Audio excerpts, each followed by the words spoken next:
All right. Well, my name's Bill Stiver. I'm the supervisory wildlife biologist at Great Smoky Mountains National Park. I've been working in the Smokies now for 31 years in the wildlife branch, and today we're here to talk a little bit about black bears, right? And everybody loves black bears. Everybody that comes to the Smokies, of course, wants to see a bear, and they're a very charismatic species. I imagine everybody can remember the very first black bear that they saw. I remember the first one I saw over 30 years ago. I've seen hundreds, but I still remember that first one. Oops, come on, sorry. Of course, bears are sort of an iconic species for our community. Everywhere you go, you see bear logos here and bear logos there. We really love our black bears here in the Smoky Mountains. Now, a little bit about black bears. Again, we only have black bears here in the Smoky Mountains. Black bears live up to 18 years, so they're pretty long-lived. Bears mate during the summertime, and they have their cubs in late January or early February. So we'll be having new cubs here pretty soon. The cubs stay with their mom for about a year and a half, and on average, most wild bears have about 2 to 3 cubs. Now, black bears are carnivores, meaning they are meat eaters, but their diet is really more like an omnivore. They eat a lot more grasses and berries, which we call soft mast, or nuts or acorns, and what we refer to as hard mast. So, although they're carnivores, and they certainly can catch deer fawns and elk fawns, most of their diet is grasses, nuts, and berries. Now, the other thing about bears is they are very opportunistic. They take advantage of just about any food source that they can get. And they have an incredible sense of smell, keen sense of smell. In fact, one time I was trying to catch a bear, and he kept robbing my bait, and I said, you know what, I'm going to show you. And so I just put one M&M in the trap, and I literally caught him. So that's the kind of sense of smell that we're talking about with black bears. And of course, they're very highly intelligent. And once they learn something, they'll repeat it. Once they find a food source, they'll keep going back to it. So very smart animals. Now, a lot has changed with respect to the black bear population in Great Smoky Mountains National Park, as well as park visitation and even residents here in Sevier County. 30 years ago, we had about 500 bears in the Smokies. Now our bear population is about 1,900. 30 years ago, we had about 8.5 million people coming here. Now we're exceeding 12.5 million. And the number of residents in Sevier County alone is doubled. And that doesn't include businesses and hotels and restaurants and things of that nature.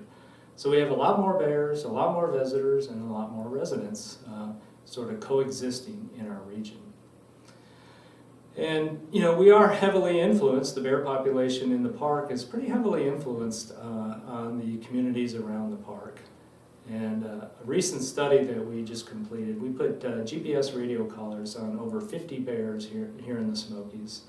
And one of the significant findings was that 90% of the male bears and over 50% of the female bears left the park, meaning they're moving in and out of the park from one side or the other. You can see on the east side there over in Cataloochee, we had bears going from Cosby all the way to Cherokee. We had bears going from Gatlinburg all the way to Fontana. So you think of the park as a large area, but bears have really large home ranges, and they move in and out of the park. And of course, over the years, if things have changed, so has the habitat outside the park. So instead of finding forested habitat, these bears are now finding communities. And so once they go out there, they also find our food and garbage, right? And as they continue to receive food and garbage, it sort of serves as a food reward. Again, bears are very smart, they remember things, and so they keep going back for that food and garbage. And over time, those behaviors will escalate to the point where they're climbing on tables, tearing into cars, tearing into homes, and then we have some serious human-bear conflicts. So, this is nothing new. This is an issue that we actually started dealing with way back in 1989. There was a group formed called the Gatlinburg Problem Bear Task Force. And that included the City of Gatlinburg, the Tennessee Wildlife Resources Agency, the the National Park Service, the University of Tennessee. We all came together, the Bear Hunters Association, Homeowners Association, to kind of deal with some of the issues in and around the city of Gatlinburg. And again, that bear population was much lower than what it is now. And over time, by 2000, the city of Gatlinburg actually passed an ordinance where you had to have bear-proof containers. So this drawing here is the section of Gatlinburg that requires bear-proof containers. In that same area, there was a proclamation by the Tennessee Wildlife Resources Agency to prevent intentional feeding. So you can't intentionally feed, you had to have bear-proof containers. And then they also hired a position to help deal with human-bear conflicts in and around the city of Gatlinburg. So it was a really, really strong partnership, a great thing, sort of well ahead of its times, if you will, in terms of it was the only city that has any kind of ordinance around our boundary for bear-proof containers. Now again, the bear population has grown, and we learned from our study that bears are moving not only within the ordinance, but well beyond it. Each one of these purple dots is a GPS location of one of the bears that we had GPS collars on. So you can see that they are moving well beyond that original ordinance. And so there's a need really to expand that ordinance, not only Gatlinburg, but other communities around the park. Now, a lot of people think that the bears that they're seeing in their communities are coming in and out of the park. And while some of that is true, we actually have bears that live exclusively outside the park. This is a map of a bear that we have a GPS collar on right now. And that cluster of points is her GPS locations during the entire summer. And this bear actually has 3 cubs. So if you hone in on it a little bit, you can see it's literally almost behind this building, some of her home range. And she lives on both sides of 321. She moves back and forth, north of 321, south of 321. So her home range is about 4.5 miles long by 2.5 miles wide. That's where she lives, right? And so that's all the more reason why we need to work together. Not all the bears are moving in and out of the park. We have bears living in our community, and so we want to work together to help resolve human-bear conflicts. Now, what are the options for managers? Well, there's not a lot, right? We can leave it, but if we're not taking care of our food and garbage and really preventing bears from getting food and garbage, we know those behaviors are going to escalate. And if they get too bad, we may have to kill it, and sometimes we do if those behaviors escalate. But most people want us to move them. Everybody wants us to come and move the bear and move it deeper in the woods, and it'll live happily ever after. And certainly that is an option. But we looked at some of our data over the years on bears that we relocated. And one of the things you got to remember is you have to move bears a very, very long distance. They have incredible homing instincts, just like a passenger pigeon. You take them 40 miles away and they somehow find their way back. So in the park, for example, there's nowhere in the park that I can move a bear where it won't come back. So typically we end up moving bears outside of the park on Forest Service land to move them as far as we can. So we did an analysis of all the bears that we had moved over the years and try to figure out what happens to them. And we know that a portion of those bears, about 11%, are harvested by hunters, legally harvested. A portion of those bears, 8%, were coming back and causing conflict. Another portion were hit by cars. Another portion were euthanized. But the majority, 74%, we couldn't account for. Right? And so you might think, well, these bears are doing great, 74% success. You're not having any more issues. So we wanted to look a little deeper into, what's going on with that 74%. So we actually just started a study to put GPS collars on bears that are relocated. And these are some of our initial findings. But what we found is, about 26% of the bears that we move are back in less than 2 months. And this is moving bears, on average, almost 50 miles away from where we caught them. We also know about 2/3 of the bears are dead in about 4 months, right? So 2/3 of the bears that are moved are dead from some source, either legal hunting, significant portion roadkills, and then some depredation issues where the animals were euthanized. So if we really want to protect bears, then we don't want to be moving them. That is not the answer. That is not the answer to protecting bears. We know if we move bears, 2/3 are going to be dead in about 4 months. So what is the answer? Well, the answer is Bearwise. It is initiating Bearwise practices within our communities. And there's a group called the Smoky Mountain Bearwise Community Task Force, which is really just a spin-off of the Gatlinburg Bear Task Force. And Bearwise is a program that helps people live responsibly with black bears, just like your bear in Pigeon Forge. The task force itself, instead of being sort of run by the National Park Service and TWRA, it's actually a group of business owners and nonprofits that are sort of taking the lead. And we, the Park Service and Tennessee Wildlife, we sort of serve as advisors on things that the group can do or things that you need to help protect bears.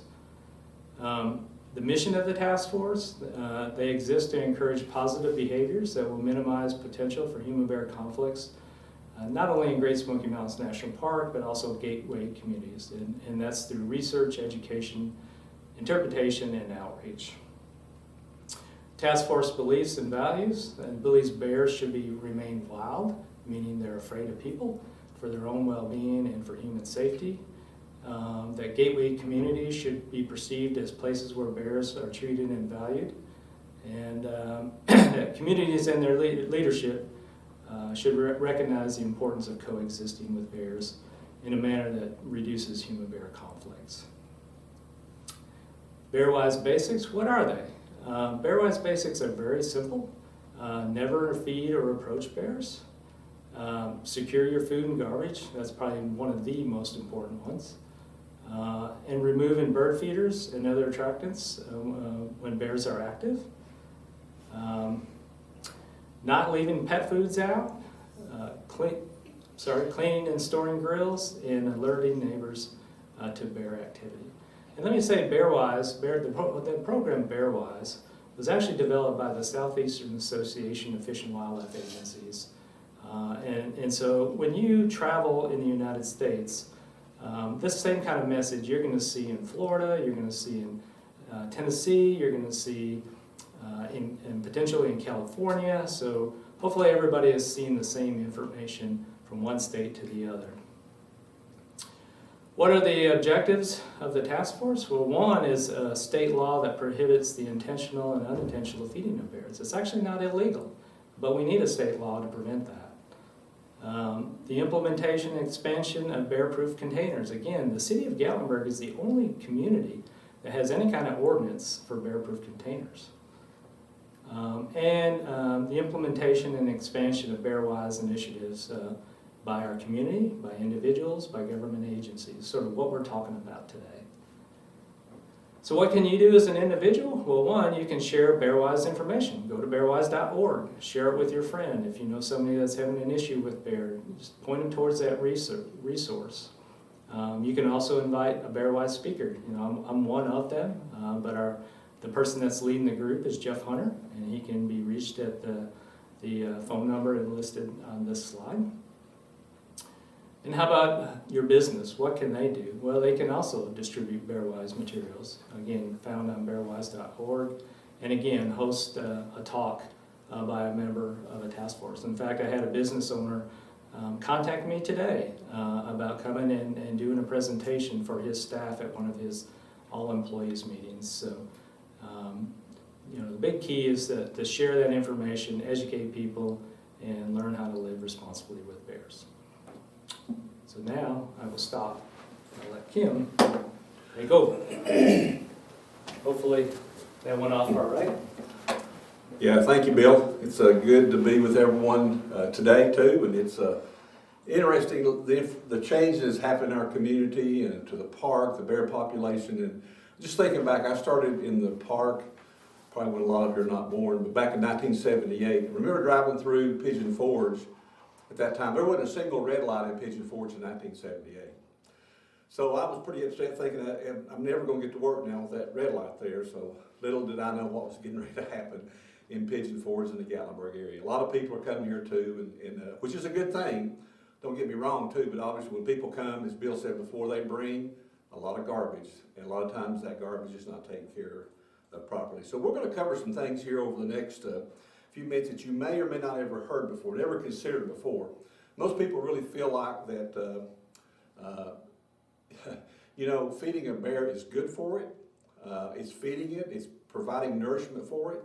But what people need to understand right before we get started is that, remember Dr. Mike Pelton, who did a long-term bear research project, said if you equate the size of the brain to memory and to intelligence, primates are number 1, bears are number 2, and pigs are number 3.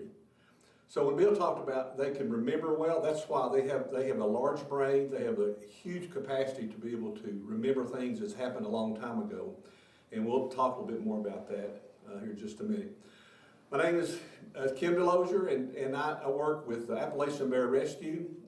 We have a cooperative agreement with Tennessee Wildlife Resource Agency on Bearwise. So I'm kind of the Tennessee coordinator for Bearwise for the Appalachian Bear Center.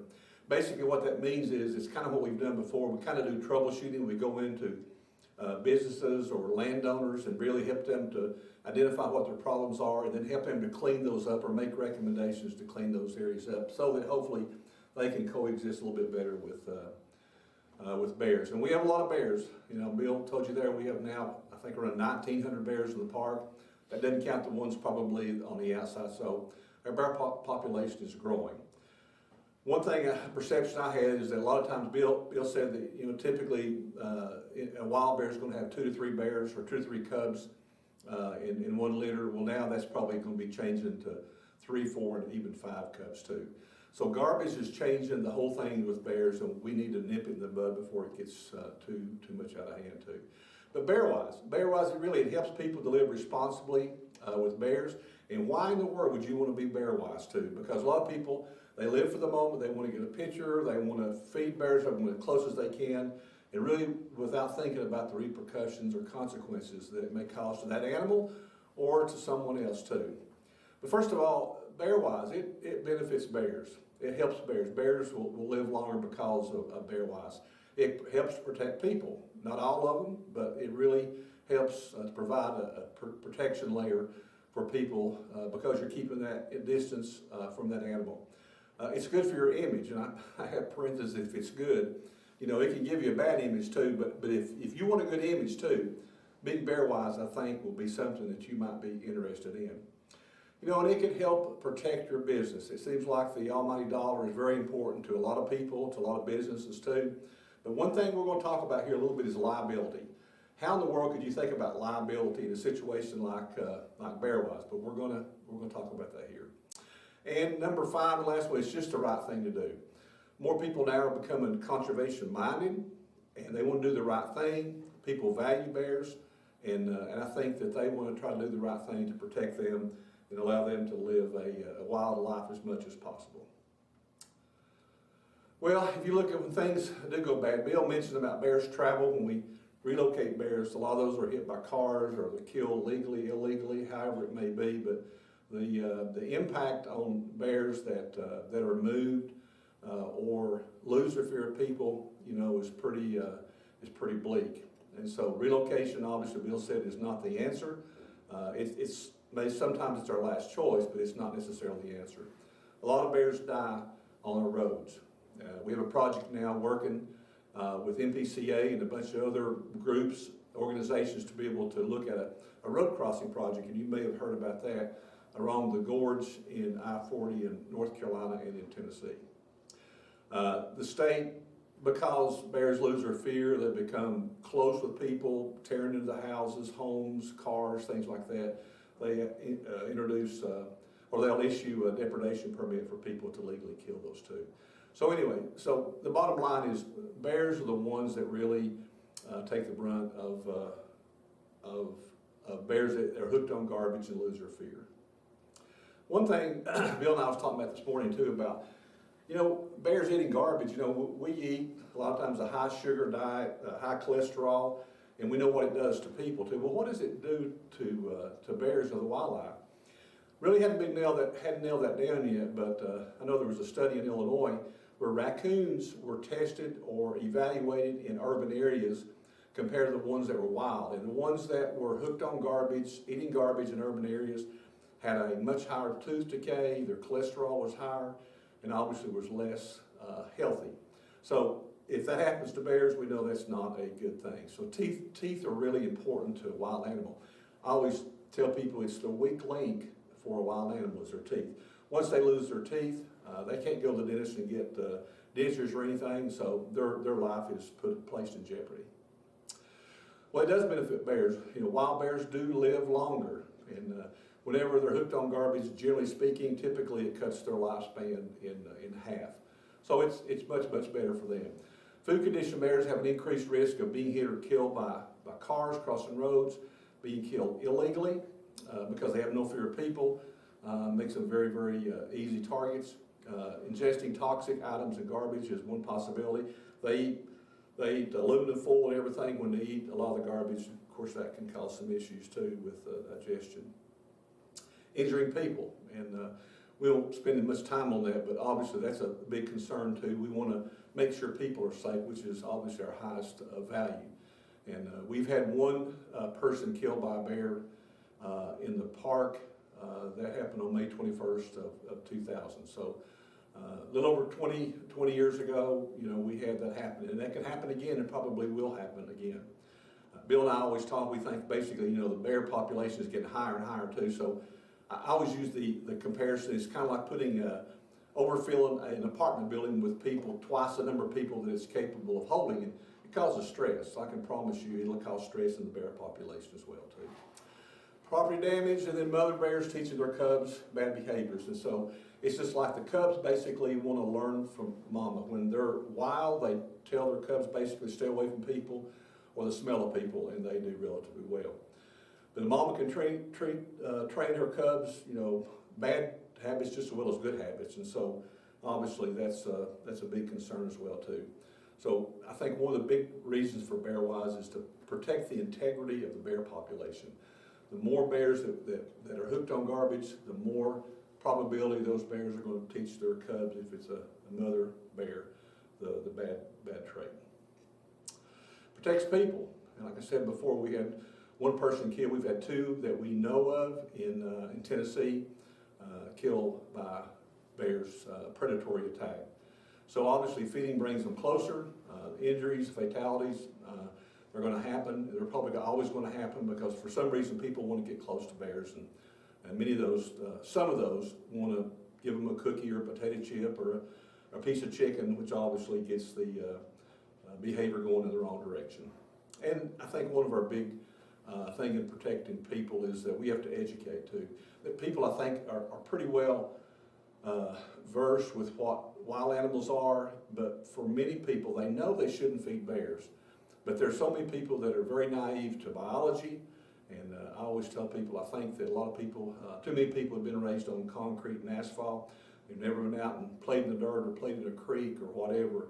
And so obviously our job is to educate, hopefully the kids more so, and about what we should or shouldn't do around bears.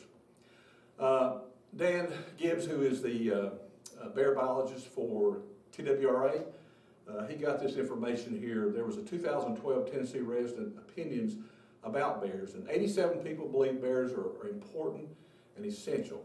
And I think that's pretty important to know. 66 believe bears and people can coexist. So 2/3 of the people think that bears and people can get along, and I think that's probably true.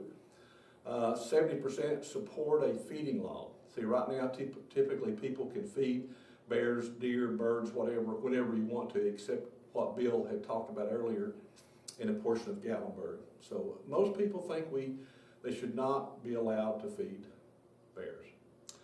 And 71 disagree with feeding any wildlife, so that's a pretty high percentage. 90% support requirement of bear-resistant garbage containers too. So if you look at, feeding bears and stuff too, most people I think realize you're not supposed to hand a cookie to a bear. I think people realize that too. But many people miss the boat and they think that, it's okay to leave garbage out at nighttime or whatever, but really nighttime garbage is probably the number one problem with starting wild bears to lose their fear of people, to come into urban areas too at nighttime. So it's very important that we secure all of our garbage at nighttime.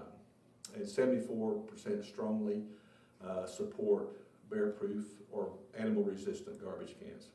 Bears are very smart; they can remember well, and we've had some containers we thought would work really well, but some of the bears will actually figure it out.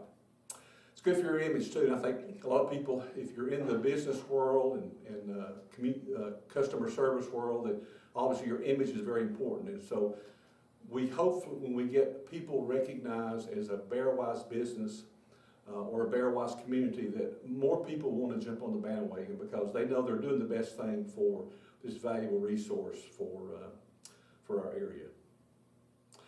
This is one thing I spent a little time on here in the past several months. It can help protect your business, and that's the liability or potential liability.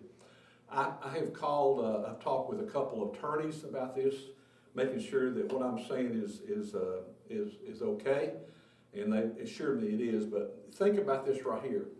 We live in a suing world or litigation world right now, and you think about it too. If I'm feeding a bear, and it causing that bear to lose his fear of people, and that bear goes over to my neighbor's house and tears his porch up or kills his dog or tears into his house or injures someone, do I have any responsibility with my action of feeding that animal too?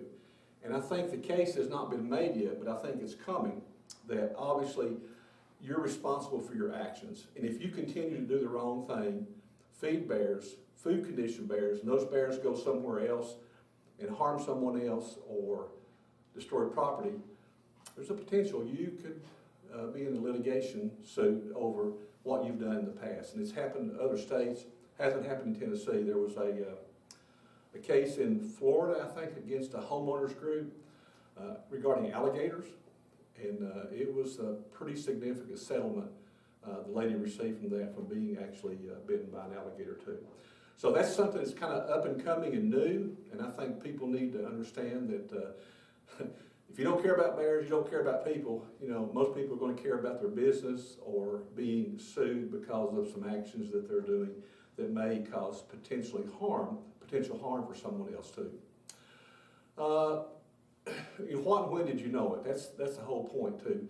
And obviously it's not an easy thing at that time, but if you're continuing to feed bears, saying, well, I'm just feeding birds, but you continue to feed those birds, so to speak, and bears are coming in, you're feeding bears. And so what you know and when you actually know it will come into play. And you can't take the attitude, everybody else does it, so what's the big deal? Well, that's right, not everybody does it, but a lot of people do it, and potentially, you could be the one that's singled out. A lot of people speed down the highway too, but guess what? Sometimes some people get tickets for that, and I think this may be very similar to that. Well, why do you want to be Bearwise in the first place? I've covered it. It may reduce your liability concern. It's good for bears. It helps protect people. Good public support. But we're starting a program. It's kind of ongoing in the state of Florida. Bearwise recognition program for communities or for businesses or school. What we want to do, if you follow the criteria of what Bill covered on the basics of Bearwise, then we want to recognize your community or your business or school as being a Bearwise entity. And so by doing that, people come in and say, oh, you're Bearwise, and so you're doing the right things too. You've got animal-resistant garbage cans, or you're not feeding birds at the wrong time, or you're cleaning up things around your home or your school or your business too that's not drawing bears in. We've only had one person killed by a bear in this area that we're aware of, but I can promise you with the number of bears we have in the park, I think there's probably some stress in that population. And when all the stars line up, it could happen again. All of this potentially would be very good for your business, and we have a lot of businesses in our area. So this is kind of what you'd expect to. Once that basically you meet the criteria for the basics of Bearwise, we will recognize you. We hope to be able to give you a sign here and put your name on the sign as being a Bearwise business. We're going to recognize those that have a proactive, not a reactive plan, but a proactive plan for securing bear attractants to promote a better environment for customers and also for the employees too. And we also at Bearwise provide technical assistance for people that have questions about what they should or shouldn't do, and we're here to do that as well. Some of the educational material that we've got, Bill covered that, but here's a Welcome to Bear Country folio or flyer that we've got. These are available on bearwise.org. You can order those from there for your community or for your business. And those basically are just identifying and securing attractants to be able to, be able to say that you can't have this, you can't have that garbage can there, or you can't have that bird feeder there, or you can't basically have your grills out here at nighttime because bears are going to come in and take advantage of that. Educate your employees. The whole point of that is trying to educate people about what they should or shouldn't do. You think if that's not true, just let a bear show up sometime and see what happens. It's a mass rush to try to get as close as you possibly can and get a picture. And have a reaction plan. When a bear shows up at your business or your school or your community, what happens? You got to have some kind of a reaction plan on who you call, what you do to hopefully get that animal out of the area. Other one here's the 6 at-home Bearwise basics that Bill talked about earlier.